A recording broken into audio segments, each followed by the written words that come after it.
سلام دوستان، امروز روز 14 مهر.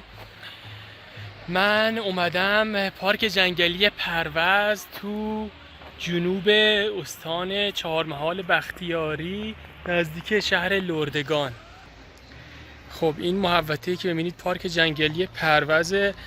من از تو گوگل مپ پیداش کردم، اومدم. یه راه پیش در پیش داشت، از بین روستاها رد میشد و خیلی خوشگل بود. اینجا طبیعت بکری داره و تو مسیر روستاهای زیادی بود. خب بریم داخل اینجا رو ببینیم.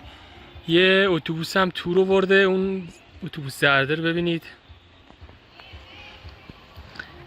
خب بریم ببینیم اینجا چی داره. تا انتهای ویدیو با من همراه باشید.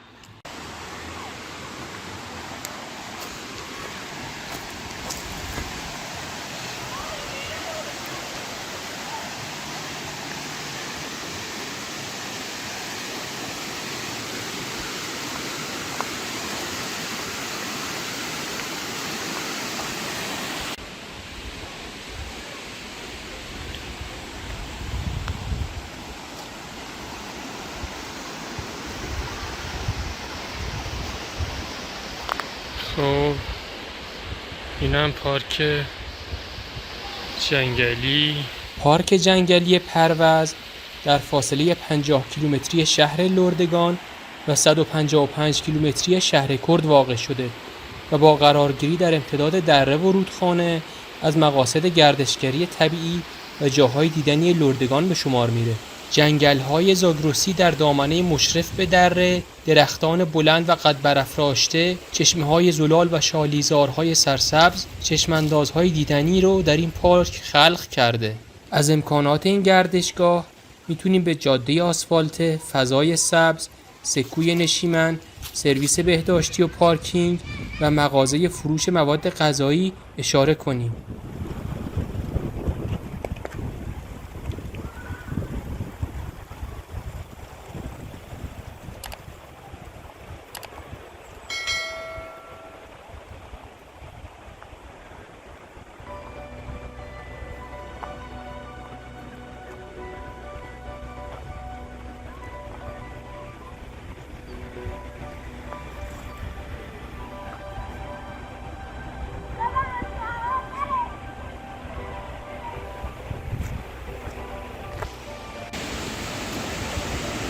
اینجا رود مناظر زیبایی رو میسازه. درختای اینجا همشون قدیمی هن.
پارک جنگلی پروز.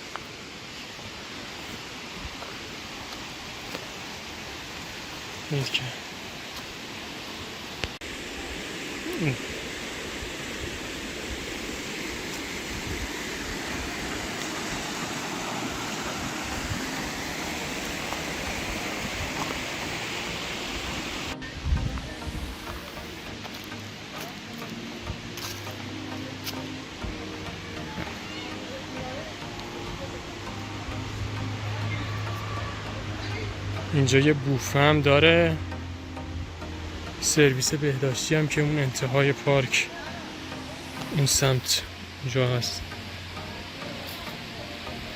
جای خوبیه.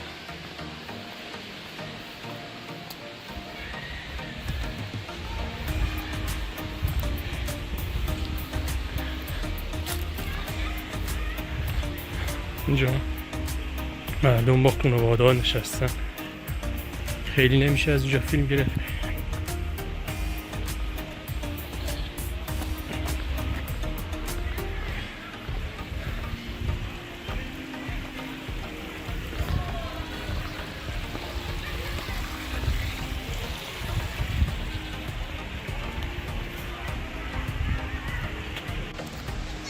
این پشت سر من خانواده ها نشستن.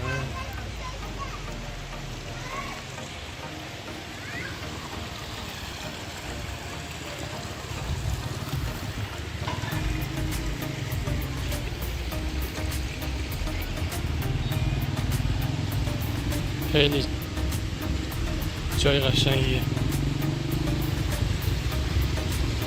حوض ببینید.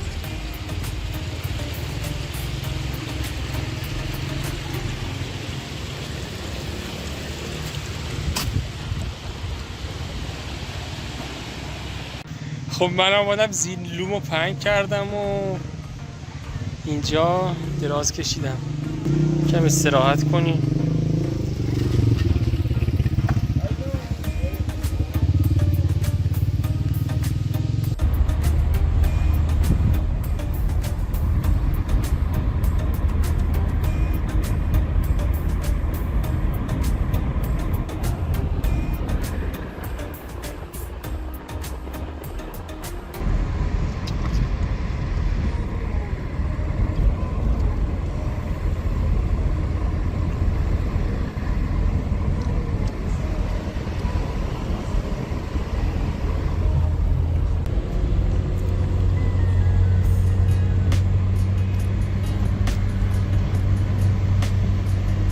پایین پرورش ماهی قزل‌آلا.